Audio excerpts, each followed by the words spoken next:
हे guys welcome back. So hope है कि तुम सारे ठीक होगे। सो अज की वीडियो का साडा बेसिक टॉपिक रहेगा टास्क 2 के बारे, जो कि 13 अक्टूबर को मॉर्निंग स्लॉट के टास्क 2 आया सीगा। सॉरी कि लेट वीडियो अपलोड कर रही हाँ, बट मैंने लगता है कि वीडियो थोड़े लिए बहुत बेनीफिशियल रहने वाली आ। सो जोड़े अज 15 अक्टूबर को जोड़े टैसट आउणगे वो भी मैं जल्दी अपलोड कराँगी, जिमें तुहानूं भी पता है कि अज एग्जाम आ। सो बेसिकली वीडियो में शुरू तो लैके एंड तक जरूर देखियो, क्योंकि ये तुहानूं बहुत कुछ सीखने को मिलेगा। किहड़े वर्ड्स तुसीं यूज़ करते हो वोकैबुलरी दे, और किहड़े तुसीं इनीशिएटर कनैक्टर्स जिहड़े यूज़ कर सकते हो। टास्क 2 दे विच तुहानूं ब्रीफली इत्थे मैं वो सारा कुछ डिस्कस करांगी तुहाडे नाल। और अगर तुसीं टास्क 2 दा किहड़ा फॉर्मेट यूज़ करना है, किहड़ी टाइप आ, तुहानूं बेसिक्स बारे कोई जानकारी लैनी है तो तुसीं मेरी उस बेसिक्स वाली वीडियो ते भी जिहड़ा विजिट करके उहदे बारे जानकारी लै सकदे हो। मैं उहदा लिंक जिहड़ा डिस्क्रिप्शन दे विच भी रख देवांगी ताकि तुहाडे लिए हैल्पफुल हो सके। तुसीं वाया उस लिंक दे वीडियो तक पहुँच सकते हो और उन्होंने देख सकते हो, ताकि तुहाडे सारी क्वेरीज जो ने वो फुलफिल हो सकन। सो बिना टाइम वेस्ट किए मैं वीडियो को स्टार्ट करती हाँ। सो साडा अज की वीडियो का टॉपिक रहने वाला है crime and other this forms of information on television and in newspaper have bad consequences.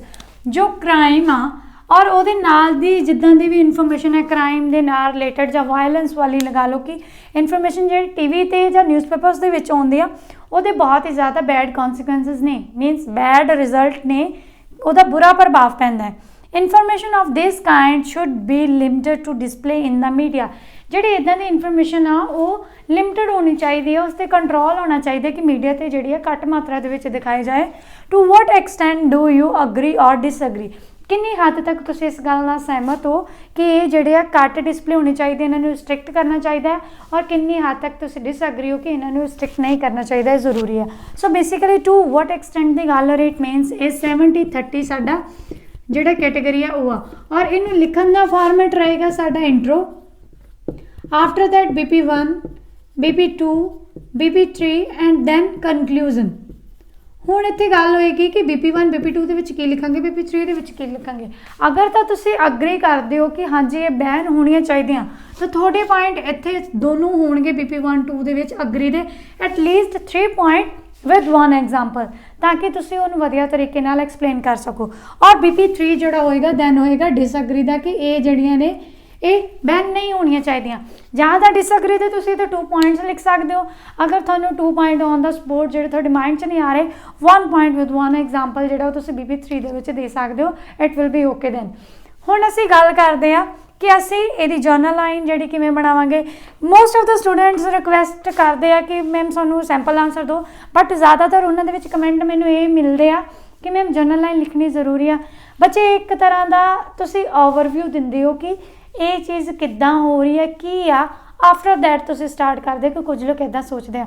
मान लो तुसीं किसी टैक्नीकल गिजमोस बारे गल करन जा रहे हो, किसी मोबाइल बारे गल करनी आ, बट किसी ने एक्चुअल च पता नहीं मोबाइल की आ, तो ऑबवियस आ पहले तुहानूं दसना पेगा what is mobile, after that तुसीं उहदे बारे गल करोगे। एवें जिद्दां हुण आपां नो डाउट क्राइम दे बारे गल करनी आ, पहलां असीं दस दईए कि एक्चुअल दे विच जिहड़ा क्राइम आ किद्दां आ साडे इत्थे इंडिया दे विच, जां कित्थों तक जा रहा है, कि वो कॉन्सिक्वेंसिस है नहीं, ਜਾਂ सारा कुछ इदां दा कोई एक जर्नल जी लाइन है मेरे अकॉर्डिंग तो देनी जरूरी है, बट तुसीं अपने अकॉर्डिंग देख लो। अगर तुसीं देना चाहते दे सकते हो, otherwise it will be okay, कोई इशू नहीं होएगा कि तुसीं पर्टिकुलर देनी है। But according to my point of view तुहानूं ये लाइन जी लिखनी चाहिए आ।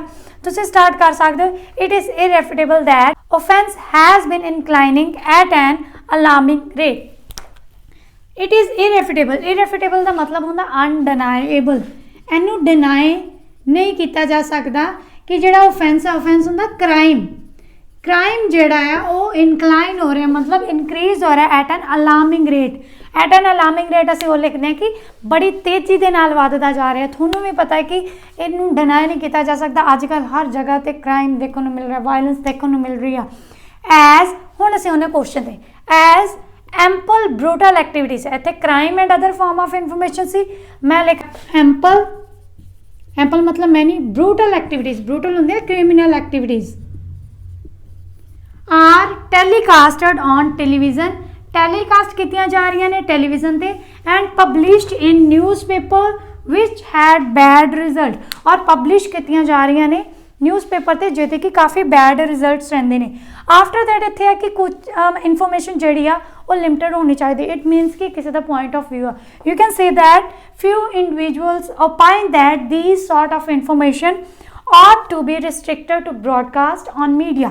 few individuals मतलब कुछ लोग इदा सोचते ने, opine मतलब think कि ਜਿਹੜੀਆਂ ਇਸ ਤਰ੍ਹਾਂ ਦੀਆਂ sort of information ਜਿਹੜੀ ਇਦਾਂ ਦੀ information ਆ ought to be, ought to ਦਾ ਮਤਲਬ ਹੁੰਦਾ should be restricted। ਇੱਥੇ ਤੁਸੀਂ should ਦੀ ਜਗ੍ਹਾ ਤੇ ought to ਲਿਖ ਸਕਦੇ ਹੋ। ਇਹ ਨਹੀਂ ਕਿ ਤੁਸੀਂ ought to restricted ਬੋਲੋ, ਉੱਥੇ ਵੀ ਤੁਹਾਨੂੰ ought to be restricted ਲਗਾਉਣਾ ਪਏਗਾ। ought to be restricted to broadcast। telecast मतलब कि कोई भी चीज़ ਜਿਹੜੀ ਆ ਉਹ प्रोग्राम होनी ਜਾਂ broadcast हो रही आ कित्थे मीडिया ते। I accord with this notion at a large extent कि restrict होनी चाहिए। मैं इस चीज़ ਨਾਲ ਜਿਹੜਾ accord करना, accord ਹੁੰਦਾ agree, to a large extent मतलब ज़्यादा हद तक मैं इस चीज़ ਨਾਲ अग्री करदा कि ये चीज़ ਜਿਹੜੀ ਆ पूरी तरह प्रोहिबिट होनी चाहिए या रिस्ट्रिक्टेड होनी चाहिए। दिस डिस्क्विजिशन इंटेंड्स टू एनालाइज और दिस डिस्क्विजिशन इंटेंड टू एलुसिडेट।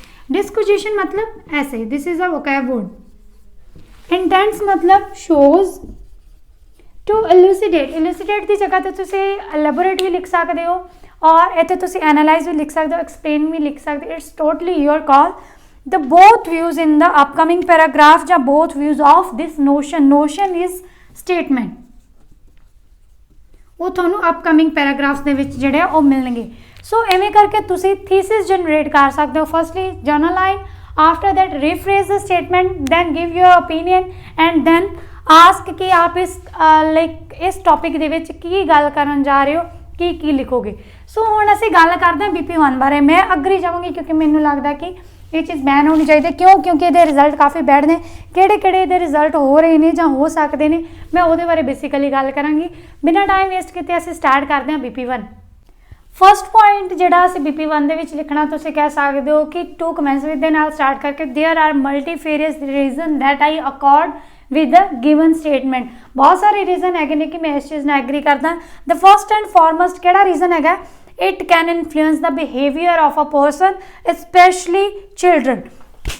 ਇਹ ਕੀ ਆ, ਬਿਹੇਵੀਅਰ ਜਿਹੜਾ ਉਹਦੇ ਤੇ ਇੰਪੈਕਟ ਪਾਉਂਦਾ। ਜੇਕਰ ਕ੍ਰਿਮੀਨਲ ਐਕਟੀਵਿਟੀਜ਼ ਜਾਂ ਕ੍ਰਾਈਮ ਜਿਹੜਾ ਆ ਜਾਂ ਵਾਇਲੈਂਸ ਜਿਹੜਾ ਟੀਵੀ ਤੇ ਸ਼ੋ ਹੋਏਗਾ ਤੇ ਇਹ ਪਰਸਨ ਤੇ ਬਿਹੇਵੀਅਰ ਤੇ ਜਿਹੜਾ ਇੰਪੈਕਟ ਪਾਏਗਾ, ਜਾਂ ਤੁਸੀਂ ਕਹਿ ਸਕਦੇ ਹੋ ਕਿ ਬੱਚਿਆਂ ਤੇ ਜ਼ਿਆਦਾ ਪਾਏਗਾ ਕਿਉਂਕਿ ਬੱਚੇ ਜਿਹੜੇ ਨੇ ਕਲੀਅਰ ਹੈਡਡ ਹੁੰਦੇ ਨੇ, ਫ੍ਰੈਜਾਈਲ ਹੁੰਦੇ ਜਿਹਨੂੰ ਲਾਈਕ ਜਲਦੀ ਦੇ ਨਾਲ ਡੈਮੇਜ ਕੀਤਾ ਜਾ ਸਕਦਾ, ਤੋੜਿਆ ਜਾ ਸਕਦਾ ਹੈ।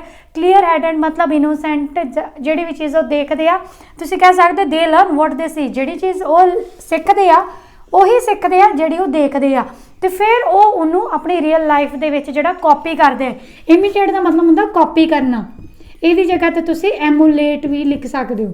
ਇਮੀਟੇਟ ਔਰ ਐਮੂਲੇਟ ਕਰਦੇ ਨੇ ਆਪਣੀ ਰੀਅਲ ਲਾਈਫ ਦੇ ਵਿੱਚ, ਜਿਹਦੇ ਨਾਲ ਕੀ ਹੁੰਦਾ ਹੈ ਕਿ ਇਹ ਕੀ ਆ ਡੈਟਰੀਮੈਂਟਲ ਇੰਪੈਕਟ ਪਾਉਂਦਾ ਸੁਸਾਇਟੀ ਤੇ। ਓਬਵੀਅਸ ਆ ਕਿਸੇ ਵੀ ਸੁਸਾਇਟੀ ਦੇ ਬੱਚੇ ਅਗਰ ਕੋਈ ਕ੍ਰਿਮੀਨਲ ਐਕਟੀਵਿਟੀਜ਼ ਜੋ ਟੀਵੀ 'ਚ ਦੇਖ ਰਹੇ ਨੇ ਉਹ ਆਪਣੀ ਰੀਅਲ ਲਾਈਫ ਵਿੱਚ ਅਪਣਾ ਕੇ ਆਪਣੀ ਸੁਸਾਇਟੀ ਨੂੰ ਓਬਵੀਅਸ ਆ ਕਿ ਉਹ ਬਹੁਤ ਜ਼ਿਆਦਾ ਜਿਹੜਾ ਉਹ ਗੰਦਾ ਬਣਾ ਦੇਣਗੇ ਜਾਂ ਹਰ ਜਗ੍ਹਾ ਤੇ ਡਰ ਹੋਏਗਾ, ਖਤਰਾ ਹੋਏਗਾ, ਤਾਂ ਇਸ ਚੀਜ਼ ਦਾ ਬਹੁਤ ਬੁਰਾ ਇੰਪੈਕਟ ਪੈਂਦਾ ਹੈ ਜੋ ਚੀਜ਼ ਉਹ ਟੀਵੀ ਤੇ ਦੇਖਦੇ ਨੇ।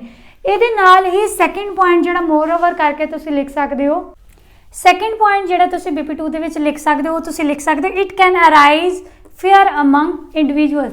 ਜਿਹੜੇ ਕ੍ਰਿਮੀਨਲ ਐਕਟੀਵਿਟੀਜ਼ ਨੇ ਇਹ ਇੱਕ ਤਰ੍ਹਾਂ ਦਾ ਲੋਕਾਂ ਦੇ ਵਿੱਚ ਜਿਹੜਾ ਡਰ ਪੈਦਾ ਕਰ ਦਿੰਦੀਆਂ ਨੇ, ਜਿਹਦੇ ਨਾਲ ਕਈ ਵਾਰ ਇਹ ਹੁੰਦਾ ਕਿ ਕੁਝ ਇੰਡੀਵਿਜੂਅਲਸ ਹੁੰਦੇ ਨੇ, few individual are emotionally weak, ਕੁਝ ਇਮੋਸ਼ਨਲੀ ਵੀਕ ਹੁੰਦੇ ਨੇ ਜੋ ਇੱਦਾਂ ਦੀਆਂ ਐਕਟੀਵਿਟੀਜ਼ ਦੇਖ ਕੇ ਹੋਰ ਵੀ ਡਰ ਜਾਂਦੇ ਨੇ। ਤੇ ਇਹ ਜਿਹੜੀ ਐਕਟੀਵਿਟੀਜ਼ ਨੇ ਉਹਨਾਂ ਦੀ ਸਾਈਕੋਲੋਜੀਕਲ ਡਿਵੈਲਪਮੈਂਟ ਤੇ ਬਹੁਤ ਜ਼ਿਆਦਾ ਪ੍ਰਭਾਵ ਪਾਉਂਦੀਆਂ ਨੇ। ਸਾਈਕੋਲੋਜੀਕਲ ਡਿਵੈਲਪਮੈਂਟ ਹੁੰਦੀ ਆ ਮੈਂਟਲ ਡਿਵੈਲਪਮੈਂਟ, ਉਹਨਾਂ ਦੇ ਮਾਈਂਡ ਤੇ ਬਹੁਤ ਜ਼ਿਆਦਾ ਇੰਪੈਕਟ ਪਾਉਂਦੀਆਂ ਨੇ, ਜਿਹਦੇ ਕਰਕੇ ਉਹ ਪ੍ਰੇ ਹੋ ਜਾਂਦੇ ਨੇ ਅਗੋਰਾਫੋਬੀਆ ਦੇ। ਅਗੋਰਾਫੋਬੀਆ ਉਹ ਹੁੰਦਾ ਆ ਲੋਕਾਂ ਦੇ ਵਿੱਚ ਜਾਣ ਤੋਂ ਕਿਸੇ ਨੂੰ ਡਰ ਲੱਗਣਾ, ਮਤਲਬ ਬਾਹਰ ਜਿੱਥੇ ਜ਼ਿਆਦਾ ਪਬਲਿਕਲੀ ਲੋਕ ਹੋਣ ਉੱਥੇ ਜਾ ਨਹੀਂ ਪਾਉਣਾ, ਕਿਸੇ ਨਾ ਕਿਸੇ ਦੀ ਸਪੋਰਟ ਮੰਗਣਾ ਜਾਂ ਕਿਸੇ ਨੂੰ ਨਾਲ ਲੈ ਕੇ ਬਾਹਰ ਜਾਣਾ, ਤਾਂ ਹਮੇਸ਼ਾ ਅੰਦਰ ਘਰ ਦੇ ਅੰਦਰ ਜਾਂ ਕਿਸੇ ਰੂਮ ਦੇ ਅੰਦਰ ਆਪਣੇ ਆਪ ਨੂੰ ਬੰਦ ਹੀ ਰੱਖਣਾ, ਉਹ ਹੁੰਦਾ ਅਗੋਰਾਫੋਬੀਆ। ਤੇ ਉਹ ਇਸ ਚੀਜ਼ ਦਾ ਸ਼ਿਕਾਰ ਹੋ ਜਾਂਦੇ ਨੇ ਤੇ ਇੰਟਰੋਵਰਟ ਬਣ ਕੇ ਰਹਿ ਜਾਂਦੇ ਨੇ ਇਸੇ ਡਰ ਤੋਂ ਕਿ ਕਿਉਂਕਿ ਉਹਨਾਂ ਨੇ ਜੋ ਚੀਜ਼ ਟੈਲੀਵਿਜ਼ਨ 'ਚ ਦੇਖੀ ਹੁੰਦੀ ਜਾਂ ਨਿਊਜ਼ਪੇਪਰ 'ਚ ਰੀਡ ਕੀਤੀ ਹੁੰਦੀ, ਉਹਨਾਂ ਨੂੰ ਡਰ ਹੁੰਦਾ ਕਿ ਸੇਮ ਚੀਜ਼ ਉਹਨਾਂ ਦੇ ਨਾਲ ਹੈਪਨ ਨਾ ਹੋ ਜਾਵੇ। ਸੋ ਇੱਕ ਤਰ੍ਹਾਂ ਦਾ ਇਹ ਚੀਜ਼ਾਂ ਡਰ ਵੀ ਪੈਦਾ ਕਰਦੀਆਂ ਨੇ। ਥਰਡ ਆ ਅੱਗੇ ਗੱਲ ਕਰਦੇ ਆ BP2 ਬਾਰੇ। ਜਦੋਂ BP 2 ਸਟਾਰਟ ਕਰਨਾ ਹੈ ਤਾਂ ਆਬਵੀਅਸ ਹੈ ਕਿ ਅਸੀਂ ਇਹਨੂੰ ਕਰਾਂਗੇ ਕੋਰਿਲੇਟਿੰਗ ਵਿਦ ਦ ਅਬਵ ਵਿਊ, ਕਿਉਂਕਿ ਅਸੀਂ ਇੱਥੇ ਐਗਰੀ ਦੇ ਪੁਆਇੰਟ ਹੀ ਲਿਖਣੇ ਆ। ਇਹਦੇ ਨਾਲ ਕੀ ਹੋਏਗਾ, ਜੇਕਰ ਤਾਂ ਕ੍ਰਿਮੀਨਲ ਐਕਟੀਵਿਟੀਜ਼ ਜਾਂ ਜਿਹੜਾ ਕ੍ਰਾਈਮ ਟੀਵੀ ਵਿੱਚ ਸ਼ੋ ਹੁੰਦਾ ਹੈ ਉਹਨੂੰ ਬੰਦ ਕੀਤਾ ਜਾਵੇ, ਦੈਨ ਕੀ ਹੋਏਗਾ, it will decline crime rate, ਉਹਦੇ ਨਾਲ ਕ੍ਰਾਈਮ ਰੇਟ ਵੀ ਘਟੇਗਾ। ਕਿਉਂ? ਕਿਉਂਕਿ ਅਗਰ ਤਾਂ ਇੱਦਾਂ ਦੇ ਐਡਸ ਜਾਂ ਇੱਦਾਂ ਦੇ ਪ੍ਰੋਗਰਾਮ ਸ਼ੋ ਜਿਹੜੇ ਪ੍ਰੋਹਿਬਿਟ ਹੋਣਗੇ, no one will know about violence, ਕਿਸੇ ਨੂੰ ਵਾਇਲੈਂਸ ਬਾਰੇ ਪਤਾ ਹੀ ਨਹੀਂ ਹੋਏਗਾ, ਕਿਉਂਕਿ ਕਾਫੀ ਇੱਦਾਂ ਦੀਆਂ ਚੀਜ਼ਾਂ ਨੇ ਜਿਹੜੀਆਂ ਕਿ ਕਾਫੀ ਸਟੂਡੈਂਟ ਜਿਹੜੇ ਨੇ, ਸਟੂਡੈਂਟ ਨਹੀਂ ਕਹਿ ਸਕਦੇ, ਚਿਲਡਰਨ ਕਹਿ ਸਕਦੇ, ਯੰਗਸਟਰ ਕਹਿ ਸਕਦੇ ਨੇ, ਟੀਵੀ ਤੋਂ ਦੇਖ ਕੇ ਆਈਡੀਆ ਲੈਂਦੇ ਕਿ ਅਸੀਂ ਕ੍ਰਾਈਮ ਕਿੱਦਾਂ ਕਰ ਸਕਦੇ ਹਾਂ। ਤਾਂ ਅਗਰ ਇੱਦਾਂ ਦੀਆਂ ਐਕਟੀਵਿਟੀਜ਼ ਟੀਵੀ 'ਤੇ ਸ਼ੋ ਹੀ ਨਹੀਂ ਹੋਣਗੀਆਂ ਤਾਂ ਵਾਇਲੈਂਸ ਕਿੱਦਾਂ ਹੁੰਦੀ ਹੈ, ਕਿੱਦਾਂ ਕ੍ਰੀਏਟ ਕਰ ਸਕਦੇ ਹਾਂ, ਕਿਹੜੇ ਤਰੀਕੇ ਨਾਲ ਕਿਸੇ ਨੂੰ ਹਰਟ ਕਰ ਸਕਦੇ, ਕਿਸੇ ਨੂੰ ਪਤਾ ਹੀ ਨਹੀਂ ਹੋਏਗਾ। ਤਾਂ ਆਬਵੀਅਸ ਆ ਕਿ ਇਹਦਾ ਰਿਜ਼ਲਟ ਕੀ ਹੋਏਗਾ ਕਿ ਇਹ ਜਿਹੜੀ ਵਰਲਡ ਆ, ਪੂਰਾ ਵਰਲਡ ਇੱਕ ਸੇਫ ਪਲੇਸ ਬਣ ਜਾਏਗਾ। ਸੋ ਬੇਸਿਕਲੀ ਤੁਸੀਂ ਇਹ BP 2 ਦੇ ਵਿੱਚ ਆਪਣਾ ਐਜ਼ ਅ ਥਰਡ ਪੁਆਇੰਟ ਲਿਖ ਸਕਦੇ ਹੋ ਅਗਰੀ ਦਾ। ਹੁਣ ਇਹਦੇ ਨਾਲ ਇੱਕ ਐਗਜ਼ਾਮਪਲ ਦੇ ਦਿੰਦੇ ਆ, ਟੂ ਐਪੀਟੋਮ ਕਰਕੇ ਐਗਜ਼ਾਮਪਲ ਦੇ ਦਿਓ। ਫਿਊ ਮਾਡਰਨ ਸੌਂਗਸ, ਕੁਝ ਮਾਡਰਨ ਸੌਂਗਸ ਜਿਹੜੇ ਨੇ, ਕਾਫੀ ਤੁਸੀਂ ਸੌਂਗ ਸੁਣੇ ਹੋਣੇ, ਕਈ ਮਾਡਰਨ ਸੌਂਗਸ ਦੇ ਵਿੱਚ ਵੈਪਨਸ ਦੀ ਗੱਲ ਹੁੰਦੀ ਆ, ਆਪਣੇ ਆਪ ਨੂੰ ਲਾਈਕ ਆਪਣਾ ਸ਼ੋ ਆਫ ਕੀਤਾ ਜਾਂਦਾ, ਫਲੌਂਟ ਕੀਤਾ ਜਾਂਦਾ, ਲਾਈਕ ਆਈ ਹੈਵ ਵੈਪਨਸ। ਤਾਂ ਉਹ ਚੀਜ਼ ਜਿਹੜੀ ਫਲੌਂਟ ਕੀਤੀ ਜਾਂਦੀ ਆ, ਉਹ ਚੀਜ਼ ਇੱਕ ਨਾ ਇੱਕ ਤਰ੍ਹਾਂ ਬੱਚਿਆਂ ਨੂੰ ਜਾਂ ਯੰਗਸਟਰ ਨੂੰ ਆਪਣੇ ਵੱਲ ਅਲਾਰ ਕਰਦੀ ਆ ਕਿ ਉਹ ਵੀ ਜਿਹੜੇ ਆ ਵੈਪਨਸ ਵੱਲ ਜਿਹੜੇ ਅਲਾਰ ਹੁੰਦੇ ਕਿ ਅਸੀਂ ਵੀ ਇਹ ਚੀਜ਼ ਨੂੰ ਯੂਜ਼ ਕਰਾਂਗੇ, ਜਿਹਦੇ ਨਾਲ ਕ੍ਰਾਈਮ ਰੇਟ ਡੇ ਬਾਈ ਡੇ ਜਿਹੜਾ ਉਹ ਪ੍ਰੋਲੀਫਰੇਟ ਹੁੰਦਾ ਜਾ ਰਿਹਾ। ਇਹ ਚੀਜ਼ ਤੁਸੀਂ ਐਗਜ਼ਾਮਪਲ ਦੇ ਵਿੱਚ ਲਿਖ ਸਕਦੇ ਹੋ ਕਿ ਇਸ ਲਈ ਅਗਰ ਇਹ ਚੀਜ਼ਾਂ ਬੰਦ ਹੋਣਗੀਆਂ ਤਾਂ ਆਬਵੀਅਸ ਹੈ ਕ੍ਰਾਈਮ ਰੇਟ ਜਿਹੜਾ ਉਹ ਡਿਕਲਾਈਨ ਹੋਏਗਾ। ਇੱਥੋਂ ਤੱਕ ਤੁਹਾਡਾ BP 1 ਔਰ BP 2 ਕੰਪਲੀਟ ਹੋ ਜਾਏਗਾ। 3 points with 1 example। ਹੁਣ ਗੱਲ ਕਰਦੇ ਹਾਂ ਕਿ ਕਿਉਂ ਜਿਹੜੀਆਂ ਇਹ ਐਕਟੀਵਿਟੀਜ਼ ਨੇ ਜਿਹੜੀਆਂ ਟੀਵੀ 'ਤੇ ਜਾਂ ਨਿਊਜ਼ਪੇਪਰ ਦੇ ਵਿੱਚ ਪਬਲਿਸ਼ ਹੁੰਦੀਆਂ ਨੇ ਉਹ ਬੰਦ ਨਹੀਂ ਹੋਣੀਆਂ ਚਾਹੀਦੀਆਂ ਜਾਂ ਸਟ੍ਰਿਕਟ ਨਹੀਂ ਹੋਣੀਆਂ ਚਾਹੀਦੀਆਂ। ਤਾਂ ਹੁਣ ਅਸੀਂ ਡਿਸਐਗਰੀ ਦੇ ਪੁਆਇੰਟ ਡਿਸਕਸ ਕਰਾਂਗੇ। ਡਿਸਐਗਰੀ ਦਾ ਤੁਹਾਡਾ ਪਹਿਲਾ ਪੁਆਇੰਟ ਰਹੇਗਾ BP 3 ਦੇ ਵਿੱਚ, it spread awareness among individual, ਕਿਉਂਕਿ ਜੇਕਰ ਕ੍ਰਾਈਮ ਦੇ ਬਾਰੇ ਟੀਵੀ 'ਤੇ ਦੱਸਿਆ ਜਾਂਦਾ ਤਾਂ ਇਹ ਅਵੇਅਰਨੈਸ ਵੀ ਸਪਰੈਡ ਕਰਦੇ ਆ, ਇਸ ਕਰਕੇ ਇਹ ਚੀਜ਼ ਨੂੰ ਰਿਸਟ੍ਰਿਕਟ ਨਹੀਂ ਕਰਨਾ ਚਾਹੀਦਾ। ਅਵੇਅਰਨੈਸ ਕਾਹਦੇ ਬਾਰੇ, ਜਿਹੜੀਆਂ ਵੀ ਮਿਸ ਹੈਪਨਿੰਗ ਹੋ ਰਹੀਆਂ ਨੇ ਸਰਾਊਂਡਿੰਗ ਦੇ ਵਿੱਚ, ਆਲੇ ਦੁਆਲੇ ਕੀ ਹੋ ਰਿਹਾ ਉਹਦੇ ਬਾਰੇ ਸਾਰੇ ਇਨਫੋਰਮੇਸ਼ਨ ਦਿੰਦੇ ਨੇ। ਇਹਦੇ ਨਾਲ ਕੀ ਹੁੰਦਾ ਹੈ ਕਿ ਇਹ ਚੀਜ਼ ਮੈਂਡੇਟਰੀ ਵੀ ਹੈਗੀ ਆ। ਮੈਂਡੇਟਰੀ ਦਾ ਮਤਲਬ ਹੁੰਦਾ ਜ਼ਰੂਰੀ, ਨੈਸੈਸਰੀ। ਇਹ ਚੀਜ਼ ਨੈਸੈਸਰੀ ਵੀ ਹੈਗੀ ਹੈ ਟੈਲੀਕਾਸਟ ਕਰਨੀ, ਤਾਂ ਕਿ ਜਿਹੜੀ ਵੀ ਵਰਲਡ ਆ ਜਾਂ ਡਿਵੈਲਪਰਸ ਨੇ ਕਿਸੇ ਨੇਸ਼ਨ ਦੇ ਉਹਨਾਂ ਨੂੰ ਪ੍ਰੋਟੈਕਟ ਕੀਤਾ ਜਾ ਸਕੇ। ਅਗਰ ਉਹ ਅਵੇਅਰ ਹੋਣਗੇ ਤਾਂ ਉਸ ਚੀਜ਼ ਤੋਂ ਆਪਣੇ ਆਪ ਨੂੰ ਸਿਕਿਉਰ ਕਰ ਸਕਦੇ ਆ। ਇਵੇਂ ਕਰਕੇ ਤੁਸੀਂ ਇੱਥੇ ਐਗਜ਼ਾਮਪਲ ਦੇ ਸਕਦੇ ਹੋ ਕ੍ਰਾਈਮ ਪੈਟਰੋਲ ਸ਼ੋ ਦੀ। ਇਹ ਇੱਕ ਤਰ੍ਹਾਂ ਦਾ ਟੀਵੀ ਪ੍ਰੋਗਰਾਮ ਆ ਜਿਹੜਾ ਕਿ ਸੋਨੀ ਟੈਲੀਵਿਜ਼ਨ 'ਤੇ ਦਿਖਾਇਆ ਜਾਂਦਾ ਲੋਕਾਂ ਨੂੰ ਅਵੇਅਰ ਕਰਨ ਦੇ ਲਈ ਕਿ ਐਕਚੁਅਲ ਇਸ ਵਰਲਡ ਦੇ ਵਿੱਚ ਕੀ ਹੋ ਰਿਹਾ ਤੇ ਉਹ ਕਿਵੇਂ ਜਿਹੜਾ ਆ ਉਹ ਚੀਜ਼ਾਂ ਤੋਂ ਬਚ ਸਕਦੇ ਆ, ਕਿਵੇਂ ਆਪਣੇ ਆਪ ਨੂੰ ਪ੍ਰੋਟੈਕਟ ਕਰ ਸਕਦੇ ਆ ਤੇ ਕੀ ਉਹਦੇ ਰਿਜ਼ਲਟ ਰਹਿੰਦੇ ਨੇ। ਸੈਕਿੰਡ ਇੱਕ ਤਾਂ ਹੋ ਗਿਆ ਕਿ ਤੁਸੀਂ ਸੈਕਿੰਡ ਪੁਆਇੰਟ ਲਿਖੇ ਬਿਨਾਂ ਹੀ ਤੁਸੀਂ ਫਸਟ ਪੁਆਇੰਟ ਵਿਦ 1 ਐਗਜ਼ਾਮਪਲ ਲਿਖ ਕੇ BP 3 ਨੂੰ ਜਿਹੜਾ ਕਵਰ ਕਰ ਸਕਦੇ ਹੋ, ਜਾਂ ਤੁਸੀਂ ਇੱਥੇ ਇੱਕ ਪੁਆਇੰਟ ਹੋਰ ਐਡ ਆਨ ਕਰ ਸਕਦੇ ਹੋ ਕਿ ਇੱਕ ਤਰ੍ਹਾਂ ਦਾ ਇਹ ਸੋਰਸ ਆਫ ਇਨਫੋਟੇਨਮੈਂਟ ਆ। ਇਨਫੋਟੇਨਮੈਂਟ ਇਜ਼ ਅ ਵਰਡ ਜਿਹਦਾ ਮਤਲਬ ਹੁੰਦਾ ਹੈ combination of information and entertainment. ਕਿਵੇਂ ਸੋਰਸ ਆਫ ਇਨਫੋਟੇਨਮੈਂਟ ਆ ਕਿ ਇਹਦੇ ਤੋਂ ਸਾਨੂੰ ਇਨਫੋਰਮੇਸ਼ਨ ਤਾਂ ਮਿਲਦੀ ਆ ਬਟ ਇਹ ਐਂਟਰਟੇਨਿੰਗ ਵੀ ਹੁੰਦੇ। ਕਾਫੀ ਜਿਹੜੀ ਯੰਗ ਜਨਰੇਸ਼ਨ ਆ ਉਹ ਇਨਫਲੂਐਂਸਡ ਹੁੰਦੀ ਆ ਹੀਨਸ ਪ੍ਰੋਗਰਾਮ ਹੁੰਦੇ ਜਿਹੜੇ ਕ੍ਰਿਮੀਨਲ ਐਕਟੀਵਿਟੀਜ਼, ਬਰੂਟਲ ਐਕਟੀਵਿਟੀਜ਼ ਜਿਨ੍ਹਾਂ 'ਚ ਵਾਇਲੈਂਸ ਵਗੈਰਾ ਦਿਖਾਈ ਜਾਂਦੀ, ਤਾਂ ਉਹਨਾਂ ਵੱਲ ਕਾਫੀ ਜਿਹੜੇ ਨੇ ਉਹ ਅਟਰੈਕਟ ਹੁੰਦੇ ਨੇ। ਜਿਵੇਂ ਕੋਈ ਵੀ ਹੋਰ ਜਿੱਦਾਂ ਮਤਲਬ ਸ਼ੋਅ ਕਾਫੀ ਇੱਦਾਂ ਦੇ ਹੁੰਦੇ ਨੇ ਜਿਨ੍ਹਾਂ ਵੱਲ ਕਾਫੀ ਬੱਚੇ ਅਟਰੈਕਟ ਹੁੰਦੇ। ਈਵਨ ਅਸੀਂ ਜਿਹੜੇ ਯੰਗਸਟਰ ਆ ਕਾਫੀ ਉਸ ਚੀਜ਼ਾਂ ਵੱਲ ਅਟਰੈਕਟ ਹੁੰਦੇ ਆ ਕਿ ਅਸੀਂ ਦੇਖੀਏ ਕਿ ਇਹਦਾ ਰਿਜ਼ਲਟ ਕੀ ਹੋਏਗਾ। ਅਗਰ ਇਹ ਚੀਜ਼ ਕਰ ਰਿਹਾ ਤਾਂ ਇਹਦਾ ਰਿਜ਼ਲਟ ਕੀ ਹੋਏਗਾ, ਇਸ ਚੀਜ਼ ਦੇ ਲਈ ਉਹ ਕਿਊਰੀਅਸ ਰਹਿੰਦੇ ਨੇ, ਉਹਨਾਂ ਨੂੰ ਕਿਉਰਿਓਸਿਟੀ ਹੁੰਦੀ ਆ। ਅਗੌਗ ਮਤਲਬ ਹੁੰਦਾ ਕਿਉਰਿਓਸਿਟੀ। ਇਹਦਾ ਰਿਜ਼ਲਟ ਕੀ ਨਿਕਲਦਾ ਕਿ ਜਦੋਂ ਉਹਨਾਂ ਨੂੰ ਲੱਗਦਾ ਆ ਕਿ ਇਹਦਾ ਰਿਜ਼ਲਟ ਪੋਜ਼ਿਟਿਵ ਨਹੀਂ ਆ ਤਾਂ ਉਹ ਇਹ ਪਾਥ ਨੂੰ ਫੋਲੋ ਹੀ ਨਹੀਂ ਕਰਦੇ, ਕਿਉਂਕਿ ਇਹਦੇ ਬਹੁਤ ਹੀ ਭਿਆਨਕ ਰੈਮੀਫਿਕੇਸ਼ਨਸ ਹੁੰਦੇ ਨੇ। ਰੈਮੀਫਿਕੇਸ਼ਨ ਉਹਨੂੰ ਕਿਹਾ ਜਾਂਦਾ ਜਿਹੜਾ ਅਨਐਕਸਪੈਕਟਡ ਰਿਜ਼ਲਟ ਹੁੰਦਾ ਹੈ। ਮਤਲਬ ਅਗਰ ਕੋਈ ਕ੍ਰਾਈਮ ਕਰ ਰਿਹਾ ਅਗਰ ਤਾਂ ਉਹ ਬਚ ਜਾਂਦਾ, ਇਟ ਮੀਨਸ ਕਿ ਓਬਵੀਅਸ ਹੈ ਕਿ ਕੋਈ ਦੇਖ ਕੇ ਕੋਈ ਸੋਚੇਗਾ ਕਿ ਉਹ ਇੱਦਾਂ ਨਹੀਂ ਫੜਿਆ ਗਿਆ ਤਾਂ ਇਟ ਮੀਨਸ ਕਿ ਮੈਂ ਵੀ ਇਸ ਚੀਜ਼ ਦੇ ਨਾਲ ਕ੍ਰਾਈਮ ਕਰ ਸਕਦਾ ਤੇ ਫੜਿਆ ਨਹੀਂ ਜਾਊਂਗਾ। ਬਟ ਕਈ ਵਾਰ ਇੱਦਾਂ ਹੁੰਦਾ ਹੈ ਕਿ ਕੋਈ ਇੱਦਾਂ ਦੇ ਪ੍ਰੋਗਰਾਮ ਆਉਂਦੇ ਨੇ ਜਿਨ੍ਹਾਂ ਦੇ ਵਿੱਚ ਉਹਦਾ ਰਿਜ਼ਲਟ ਵੀ ਦੱਸਿਆ ਜਾਂਦਾ ਕਿ ਐਂਡ 'ਤੇ ਜਾ ਕੇ ਉਹਦਾ ਨਿਚੋੜ ਜਿਹੜਾ ਉਹ ਮਾੜਾ ਹੀ ਹੁੰਦਾ। ਅਤੇ ਇਹਦੇ ਕਰਕੇ ਲੋਕ ਇਸ ਡਰ ਤੋਂ ਵੀ ਕਿ ਅੱਗੇ ਜਾ ਕੇ ਸਾਡੀ ਇਨਸਲਟ ਹੋਏਗੀ ਜਾਂ ਸਾਨੂੰ ਪਨਿਸ਼ਮੈਂਟ ਮਿਲੇਗੀ, ਪਨਿਸ਼ਮੈਂਟ ਦੇ ਡਰ ਤੋਂ ਵੀ ਉਹ ਇੱਦਾਂ ਦੀ ਐਕਟੀਵਿਟੀਜ਼ ਜਿਹੜੀਆਂ ਉਹ ਨਹੀਂ ਕਰਦੇ। ਇਸ ਲਈ ਜ਼ਰੂਰੀ ਹੈ ਕਿ ਲੋਕਾਂ ਨੂੰ ਦੱਸਿਆ ਜਾਏ ਕਿ ਅਗਰ ਕੋਈ ਇੱਦਾਂ ਦੀ ਐਕਟੀਵਿਟੀ ਉਹ ਕਰਦੇ ਆ ਤਾਂ ਇਹਦੇ ਰਿਜ਼ਲਟ ਜਿਹੜੇ ਉਹ ਘਾਤਕ ਹੋ ਸਕਦੇ ਨੇ, ਤਾਂ ਕਿ ਉਸ ਚੀਜ਼ ਨੂੰ ਫੋਲੋ ਨਾ ਕਰਨ। ਇਸ ਲਈ ਅਵੇਅਰਨੈਸ ਦੇ ਲਈ ਬਹੁਤ ਜ਼ਰੂਰੀ ਆ।